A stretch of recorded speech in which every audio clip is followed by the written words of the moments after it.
Greetings and welcome to this session on Photoshop. It's going to be a wonderful time as we go through the essentials of Adobe Photoshop. So Adobe Photoshop is an application used for editing of images or pictures, as well as allowing designers to create composites. A composite is basically the combination of different pictures and text to create a design. So that's what Photoshop is used to do.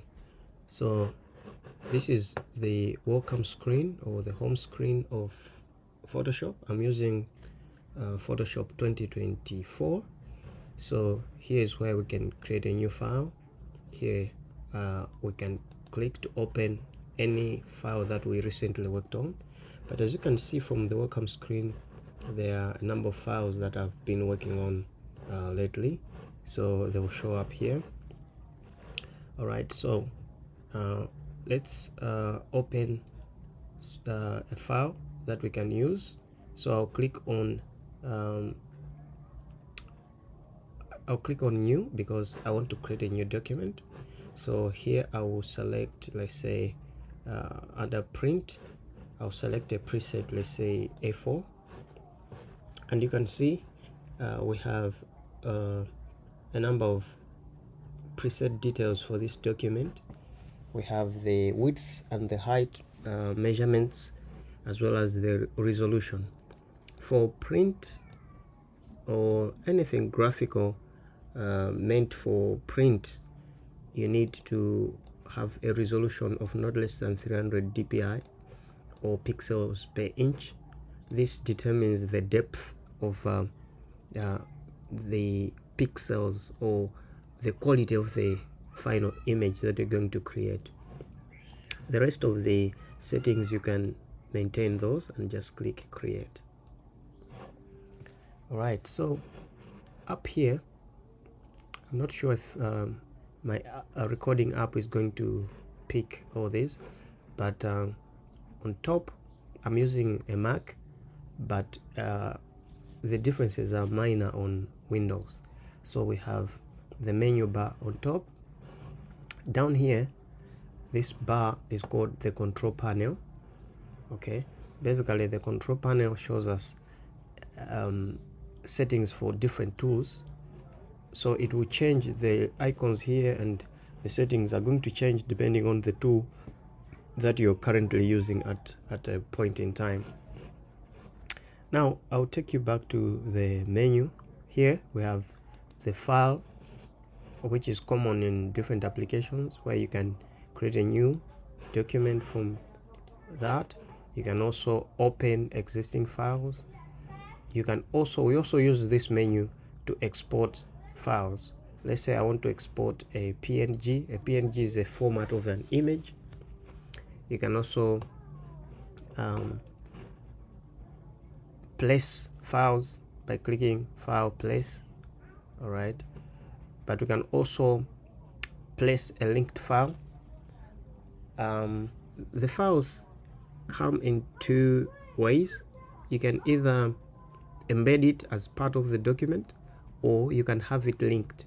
When the file is linked, it means it's not part of your document, rather it is just being referenced from where you have kept that file on your computer. What it means is if somebody changes the name of that file or changes its location to a different place, moves it to a different location on the computer, or even deletes it, when you open the Photoshop file, it's going to ask you that it's missing that file because it was just referencing to it. All right, because there's so much to cover, I don't think I can mention a lot of things, but rather I'll just have to focus on the essentials. So Photoshop is made up of panels. We have a lot of panels. As you can see, all these are panels. All right, now what happens is, if you go under window, you have access to all the panels, and the panels that you see in the application window here are panels that are currently docked to this workspace. A workspace is basically how the panels are arranged in the application window. Yeah, nothing fancy. So we have the most essential panels are the layers panel and the swatches panel, as well as the properties panel. These are the panels that you're going to use quite often, so it's better to have them docked in your workspace. So in order to get those, you can go to Window, click on swatches. You see the swatches panel is actually here. All right, so it's good. You can just click it back to put it back. We also have the layers panel, which is right here. It's very important. So let's open a picture. So I'll go to File, Open, and I'll select a picture. Let's pick something. Okay, we'll pick this guy. So I'll click Open. Right, I want to show you the difference between placing a file, an image, and opening it. So here I've opened the image. Now I'll go back to this document. You can see that we have now two tabs, all right, showing us two different documents. So this is the document that we created earlier, and this one is the image that I've just opened. So I'll go in here. I want to bring a picture on this page. So to do that, I'll go to File and go to Place, but this time I'll select Place Embedded. Then I'll select a picture like this one, go to Place. So here it is, right? So you can see that is showing this edge. I need to confirm that I'm placing this on the document, so I hit Enter. If you are using a Mac, you press Return. So when I click it back, it shows me these controllers where I can click and drag to make it smaller. Then I can press Enter to confirm. Right now I'm able to click on a layer and be able to move it because of a setting. On your computer, this will not be the case until you have this option checked. Okay, this auto select option. Right now I've disabled it. You notice that if I want to select this the white area, I cannot select it. Why? Because I need to select it from the layers panel. So if I click on the background now, you can see this is selected. And now if I want to select this one, I can't just click on it because this auto select option is turned off. So I need to click on this layer to be able to select it. So in order to avoid that, you can just turn this option on. I think it just makes working in Photoshop easier. All right, so quickly let me show you the shape drawing tools. Okay, so here are the shape drawing tools. The first one by default is the rectangle tool. So when you click on it, up here are the options that you can work with for that particular tool. Let's say I wanted to create a border around this page. It means, okay, let me just show you that a shape can have two parts. Let me show you those. So here we have a fill and a stroke. A stroke will be 13 points and we'll have a fill. So if I click and drag with this tool, here's what I get. Let's hide. Let's go to the layers panel and hide by clicking this eye next to the layer. You can see that we've hidden that layer. So to zoom in, you press Ctrl and plus key on your keyboard. If you are a little bit lazy, you can use a tool that was designed for that, which is the zoom tool right here. The shortcut is Z. So with the zoom tool, you can click to zoom in. To zoom out, you press Alt or Option. Alt. You click and you notice the cursor changes to a negative sign. All right. And you also notice that it's showing a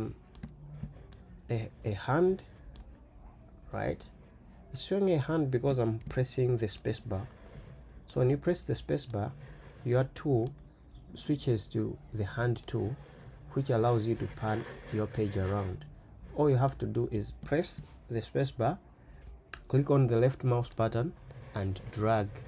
You'll notice that you can pan around. Okay, then if I want to move things around, I'll switch back to the move tool, click on the object that I want and move it around. Now I wanted to show you that we have on this object, this shape, we have a fill, which is the main color that is filling this object, and a stroke, which is the line that is surrounding this shape. All right, so when I select it, if I want to make changes to this, I need to go and select the shape tool, which is the rectangle tool again. So click on it, then I'll be able to see these options. Let's say I wanted to change the color here. I can click that. I can click on this color picker, then it opens this window. Don't be afraid, drag this around to select the color that you want, then click on the color, all right, and click OK. If I wanted to remove the stroke, I will have to click on the stroke. I can click on this option to remove the stroke, or I can click on this option to add any color that I want. Let's say I want to add this color green, right? Then here I can increase the size of the stroke by you clicking here and punching in a number, let's say 40, and press enter.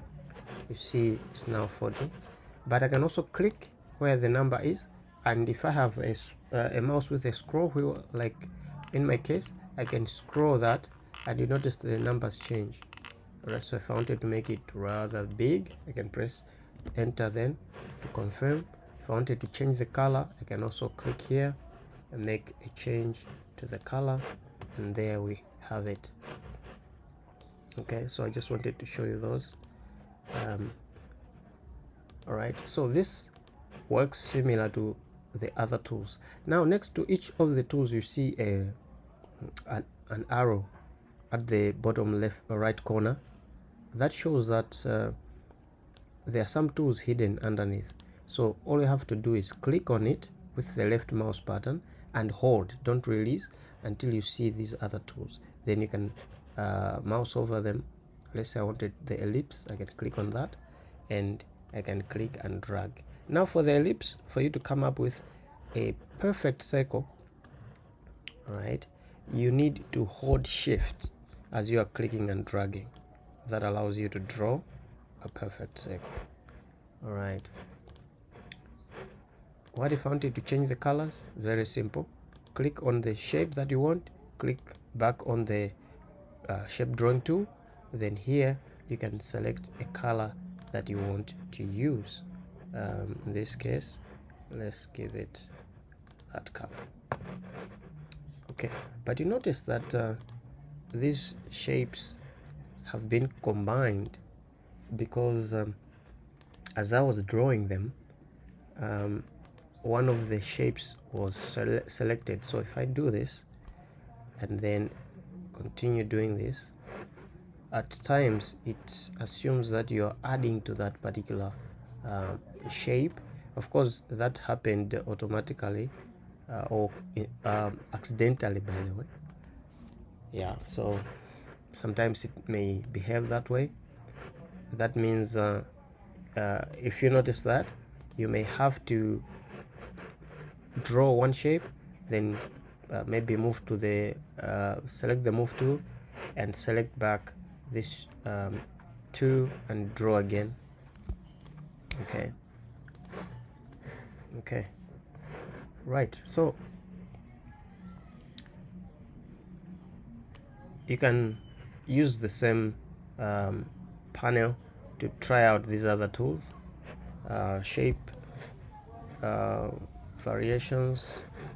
You notice that because this shape was already active, when I drew this one, it's adding to that particular shape. So these shapes are combined, as you can see. But if I don't want that, all I had to do was, before drawing another shape, I'll have to deselect this shape so it's not active. Now when I draw, it'll be an independent shape. Okay, if I want to delete, just click on the shape, press delete key or the backspace key. Nice and easy. Okay, let's move quickly. So I'll go to the I've shown you how you can bring a picture. Let's go back to the image that we opened here. I want to show you the selection tools quickly. So we have the elliptical marquee. By default, you have the rectangular marquee tool, which is the first tool that you get on the selections. So you click and drag to draw a rectangular selection around whatever layer you want to select. Now you're asking, why do we need selections? We need selections because they are the ones that we they're a method of separating things, creating areas that are isolated from others so that we can make changes to them. Like the area that I've selected right now, I can go to image adjustments, let's say brightness and contrast, and play around with the settings. Let's say reduce the brightness or make it bigger or brighter. Okay, you can cancel that. You can go to image adjustments and say maybe hue and saturation. Maybe let's desaturate this guy, make them look black and white, and increase the lightness if you want. You can do that, but you can see that it's only applying that to the selection. All right, but I can also make a copy of the selection by right clicking and say layer via copy. So now I've made a copy of that. I'll delete. Another tool that we can use is the elliptical marquee tool. Or maybe before we go there, the rectangular marquee tool, if I wanted to draw, let's say a selection that is a square, I need to hold shift, then click and drag. All right, so this is a square. If I want to reposition it, I just have to move inside the selection and drag it around like so. Then I can right click, let's say layer via copy, and we have a copy of him. Okay, right. So if I wanted to make I forgot to mention one thing. You notice that the layer is showing this bounding box. This is showing because of a setting which is found on the control panel here that says show transform controls. This one, if it's turned off, you can't see those bounding boxes, and it may be hard for you to tell which layer is selected or not. So I like to turn in this option on. All right, and it's also easier to make it resize layers and move them around, as you can see. Okay, so another selection tool is the elliptical marquee tool, which you can access right here. So this one draws elliptical or creates elliptical selections. So if I hold shift and drag, you can see I get something like that. I can right click and say you see I don't have options here. Why is it so?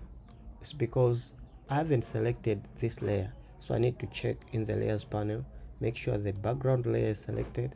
Then if I right click, I now have the option to create a copy of that. Okay, for essentials, those are the two tools that I would use under this section. Down here we have the lasso tool. The lasso tool basically allows you to, let me go to the layers panel, make sure I've selected this, allows you to draw selections by clicking and dragging over the area that you want to select. let's say I just wanted this part, so it creates a selection of that.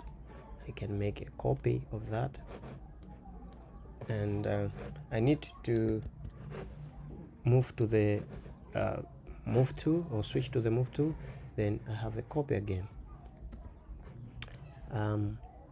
Once you've made a selection like this, right, if you want to switch to the move tool, right, what happens is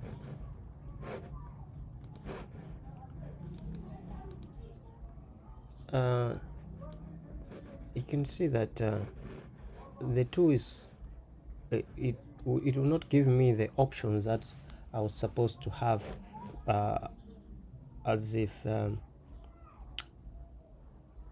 I had the elliptical marquee tool still active, because when the tool is active, then you get all the options that were supposed to get from that tool. Okay, now how do I deselect an area that I've selected? For example, this one, maybe I don't want to go further and make changes to it. I want to get rid of this selection. If you have the selection tool selected, all you have to do is to click in another area, so like that. Or another way to deselect is to go to select, deselect. The shortcut is Control D or Command D on a Mac. Okay, now I'll switch to the, I've shown you the lasso tool. I'll switch to the polygonal lasso tool. This tool is designed for objects with straight edges, and the way it works is you click the first point, click on the next point, click on another point, and it creates a selection. You can make a copy of that if the layer is selected, that is, like so, and there we have it. Then we have the layers. Very important. I said that the layers are very important because they are the backbone of Photoshop, and that they allow you to create a stack or an order in which your design is going to flow. For example, what if we had a shape? So I'll click and hold and select the rectangle tool. I'll have no stroke, so no stroke, and the color should be maybe this one. Then I can click and drag to draw a shape like that. Now if I want to adjust just this side, I need to hold shift, click here and drag. Okay, then press enter when I'm done. Now you see this object or layer is behind the shape that I've just created, so we need to reorder these. In order to do that, I need to select the layer in the layers panel, drag it on top of this shape, which is very easy. Now I want to make a copy of this shape. How can I do that? All you have to do is press Alt key on your keyboard, have this layer selected, then click and drag to a different location. Okay, there we have a copy of that object or shape. Right, what if I wanted to draw another shape behind this one, an elliptical shape? So I can go to ellipse 2. Let's change this color to white. Then I can also draw, let's say this is the center of where I want to draw from. I can click on that and press Alt and Shift on your keyboard, hold those keys, then click and drag with your mouse like that. So I need to move this behind these other layers, so I move this behind this one, some more behind that one. You see what I've created. Okay, see, design is very interesting because it gives you results instantly. Yeah. Okay, next up, I was showing you the polygonal lasso tool. We've done that, and we'll not go to this one because that tool is not used quite a lot because of how it was designed to work. It's not a very useful tool. Okay, next up we have a set of tools down under here, and the first tool that we're going to use is the object selection tool. Right, this tool is very interesting. Let me show you. If we go to the layers panel, let's select this guy here and let's name this layer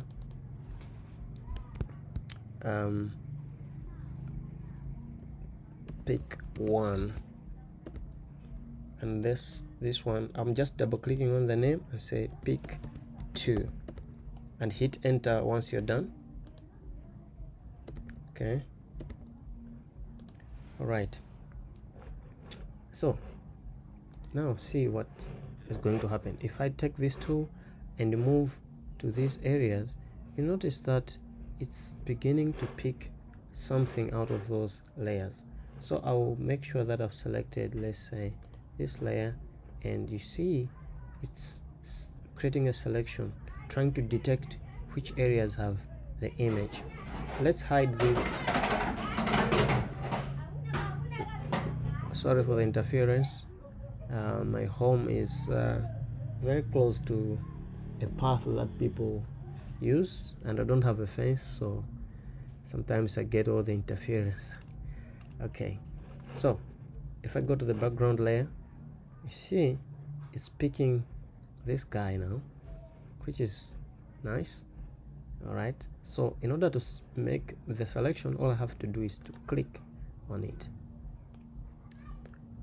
All right, but this tool is not always accurate, because you can see here it has selected part of the desk, I think, which is white, and we may not want that. So in order to deselect that, you press Alt key, right? But you have to use other tools to support that. One of them is let's say we can use the lasso tool. All right, so the selection is still active. I can go to the lasso tool and press Alt key to subtract from my current selection. So I'm trying to draw over that area so that I can deselect an area that I don't want to be part of my selection. All right, so that is how you can go in and make adjustments. What if, let's zoom in. To zoom into the layer, we need to press Ctrl and plus, then press the space bar to pan up. So you can see here we have this part that should be included in the selection, but it's not.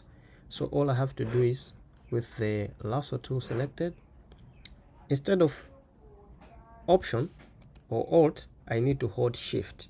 You notice the cursor will have a plus showing somewhere. So all I have to do is click and drag to add that selection to my design. Okay, zoom out. Now let's create a copy of this layer. So right click, layer via copy. There we are. So we now have this guy isolated. What if you wanted to select the table? So select this layer, but remember the best tool to use for straight edges is the polygonal lasso tool. So I'll select that, click here and click maybe here, and if I want to go back a step, I hit the delete key or the backspace key. So I want to follow how this is looking. Okay, maybe we can select that and that and that, go down this way and join that. So I've selected that part. I can also right click and say layer via copy. What that means is I've selected the table, so I'll name this table and I'll name this guy main. Then I'll hide the background, so click on the background. Let's zoom out, see what we've done. Let's go to file, place, embedded, and I'll just browse through and see if we have something we can use. I like this picture, so I'll place that picture. Right, let's make it big by dragging these sides. Let's bring it down like so and press enter. But remember, we need to change the order, so I'll drag this down behind of every other layer and see what we've got. Let's zoom in. Right, so let's hide this picture and maybe the ellipse and this layer. We can select these two and we can link them. To link means to connect those layers so that they can move together, but it doesn't mean that when you click one of the eye to hide it, then you can hide both at once. Look at how nice this is beginning to look. All right, so we want to make adjustments now, but before we do that, we need to select the layer that we want to make adjustments for. So I'll select this guy and go to image, adjustments, and the adjustments are right here. So this is where you make different adjustments. The easier ones are let's say brightness and contrast. This allows you to adjust the brightness of an image, but you don't have to do it too much because you can end up messing up the image. All right, contrast brings in or pumps up the darker values, which are the darker areas of the image, make them even dark, as you can see. Yeah, so don't overdo things. All right, so once you're done, click OK. Now let's select the background and let's name this background. I'll try to share the same images so that you can also follow what I'm doing. And then we'll go to image, adjustments, and go to exposure, brightness and contrast again, and increase the brightness a little bit and the contrast a little bit. But there's more we can do. You can see this guy has a lighter warm tone, and we need to apply the same to the background image. So go to image, adjustments, and the hue and saturation setting allows us to give images the warmness, the saturation, the lightness at the same time. So here I need to pull it towards this side. You can see we're changing the color of the entire image. Right, okay,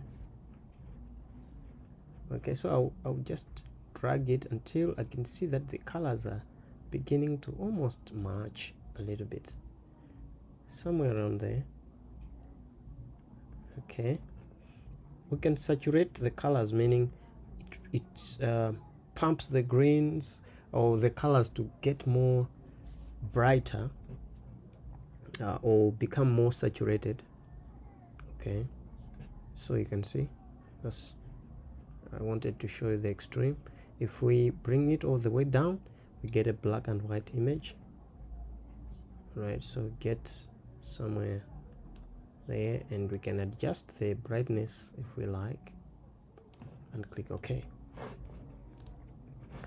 Alright, we can do the same to this guy.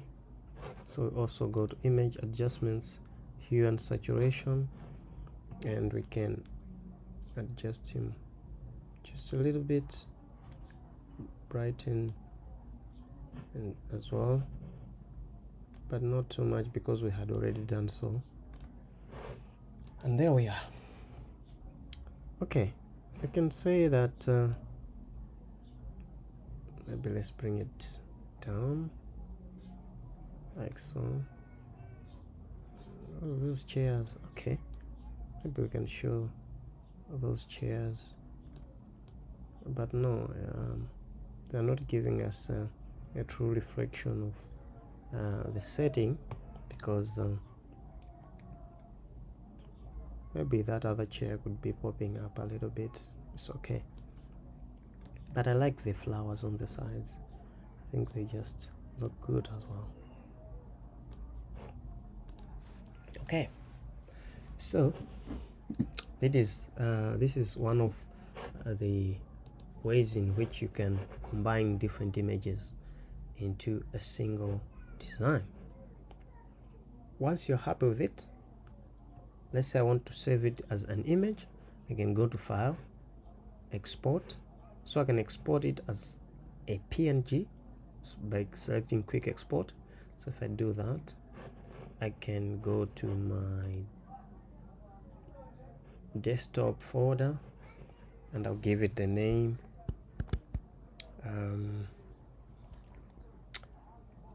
project 1 and click save. But you notice that I haven't saved the actual original file that I'm working on. It's very important that you save that Photoshop file. So go to File, Save, and I'll say project 1 and click OK. What we've done there is we've saved a Photoshop file that is keeping all the layers that we've created, and we can always get back to this file and open the files that we want to access. All right, next let's go and open that other image. So we have this layer. What if we wanted to select this girl? We'll use we've used the object selection tool, but we can also use another tool, which is the quick selection tool. The quick selection tool was developed earlier than the object selection tool. So with it selected, I can click and drag over my model here like so.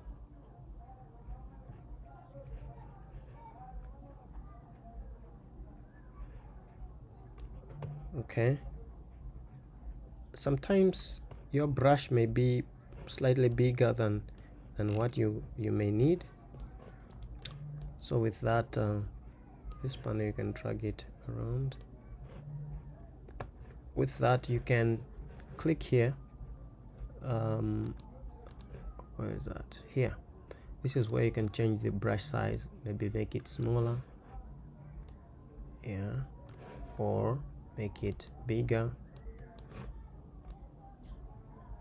Right, and you may want to make it smaller or bigger because there are times when you may want to zoom in and maybe deselect certain areas, like I don't want this to be part of the selection, so I can make my brush smaller and press Alt key and paint over this area. And what it means is I'm deselecting this from my original selection.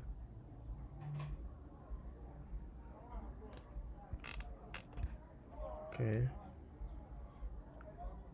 yeah, even though it's eating into our main image, if you release the Alt key, it means you can paint those areas back like so. Okay, I think the rest looks fine except here. So I'll press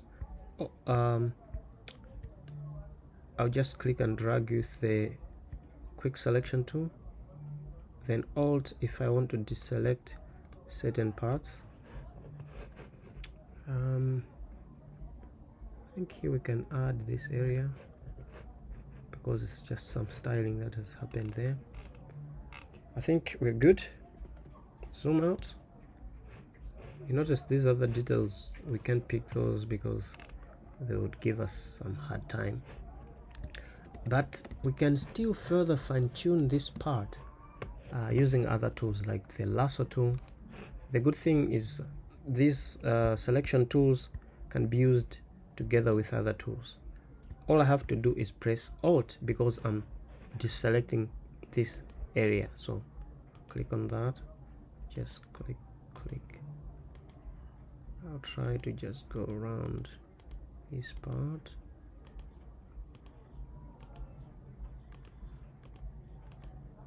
Then when I join, I've deselected that part because I was pressing Alt. Once we are happy with that, now let's make let's create what is called a mask, a layer mask. A layer mask you will see in a moment. So with the selection active, I'll go to the layers panel and just click on this button here. When I do that, it creates a mask. Have you ever watched the movie The Mask of Zorro? Yeah. So the concept is similar. When this guy put on that hat, the mask, the hat would turn him into something else. All right, so here the mask basically hides certain parts of the image and allows us to reveal some of the parts. All right, so as you can see, we have masked out the parts that were not supposed to be part of this image. Now the mask works in a funny way, in that Photoshop will use the color black to hide parts of an image. As you can see, the mask has a white part which is now revealing the model, and the black parts have hidden the model. So in order to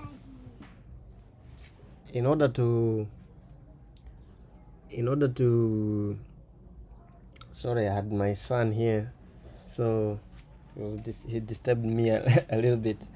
So in order to review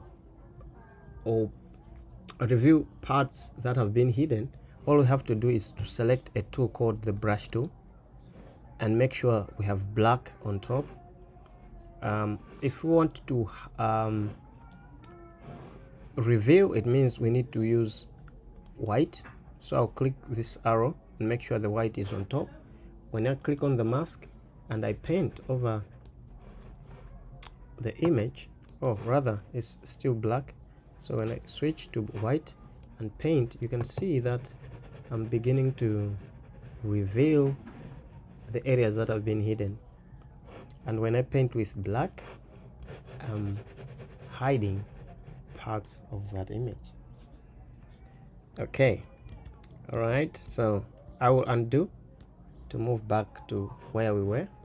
Now I want to bring in that same background image, so I'll go to File, Place, Embedded, and I'll select that same picture.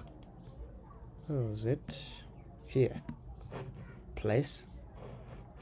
Let's make it bigger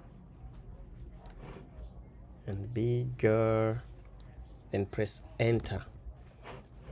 Just like what we did, bring it behind. And look at that. And now we have the model in a different location. As easy as that. But of course, what is important is to balance the colors and the lights so that everything looks tantalizing. All right, so let's select this model and go to image. This time we're going to explore another tool, which is we'll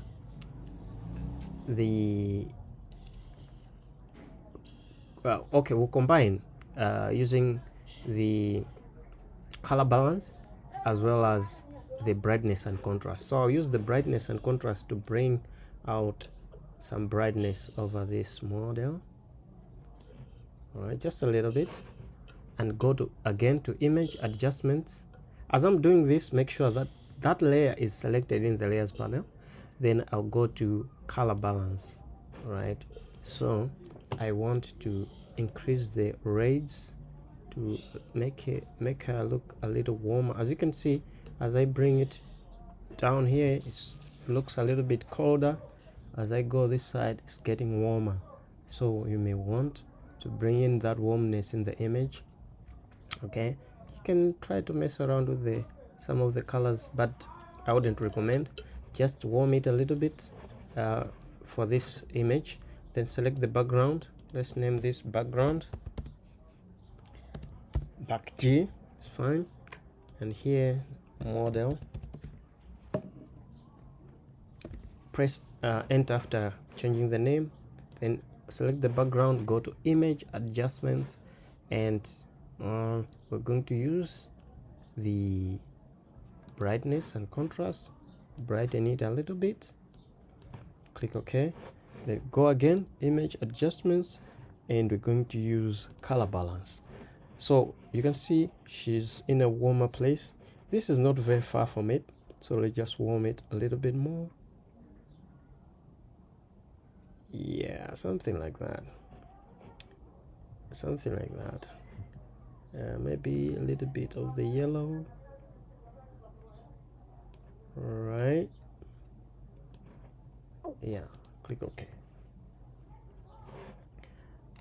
It may not be as perfect, but this is basically what you do with images, making adjustments to various parts of the image.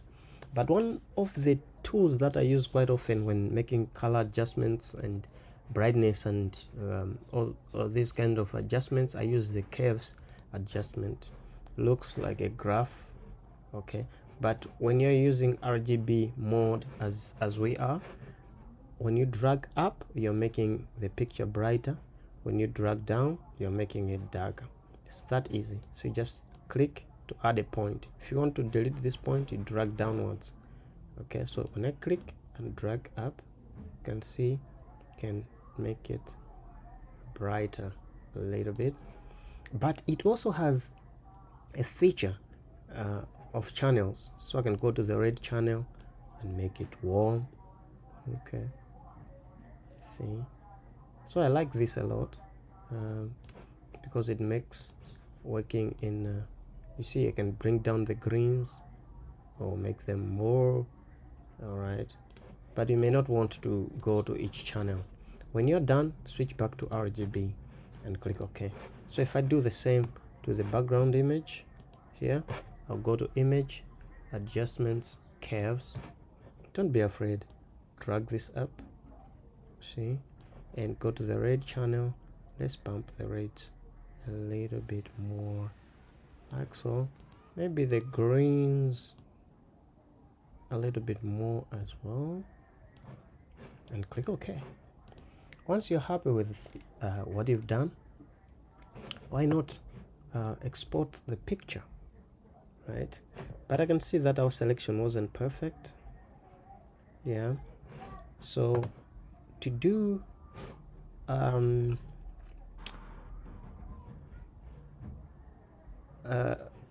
further adjustments to this, we can do by selecting the mask and zooming in. Then we need to select, remember, black hides, so we need to zoom all the way in. Then make sure that on the brush you have a reasonable sized brush, and you also increase the hardness a little bit, because we want the brush to be slightly harsher on the edges, so we can increase the hardness. Let's reduce the size. Then I can be painting over the model like this, but you really need to be patient to achieve a better result, and you also need to practice more with your tool. If you want to go back, like restore those areas, you can press X.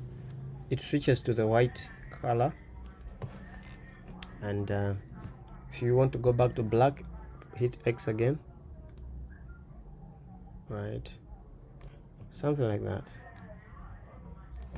But I'll leave it here because it would take me so much time. But you can see how we have improved that area of that image of ours. Okay, so that's how you can go about that. Right, let's export this picture, but before we do that, we go to File, Save. Let's name this Picture or Project 2. Right, and click OK. So I've saved this file as well, and I want to go and export this as an image. So go to File, Export. We're going to use this export as this time because it allows us to select different file formats, as well as control the file size of our picture. So here I'll change from PNG to JPEG. Alright, this one gives us a more compressed version of the picture. If I go to PNG, you notice the file size is indicated here, somewhere around here. It's now 11.8 MB, and that's a lot for a single picture. You can switch to JPEG, and you notice it's 2.2 MB, but we can also adjust this quality adjustments to high. We get a 5 MB file. But if I want, I can go back to maybe somewhere around 6 and get a 2.2 MB of that. Then click Export, select where I want to save this file, Project, and save that. So that is how you can make selections to parts of an image, bring in another image, blend the colors, and all sorts of things in Photoshop. For this lesson, let's stop there until another segment where we'll have an expansion of where we have stopped in this lesson. But you can also, before I close, I just remembered that when you select a layer, you can use the arrow keys on your keyboard to position or move around. We call this nudging the layer. You can nudge the layer up or down, left or right, something like that. Otherwise, I hope you'll be able to follow this, and I hope to see your designs very soon. Thank you.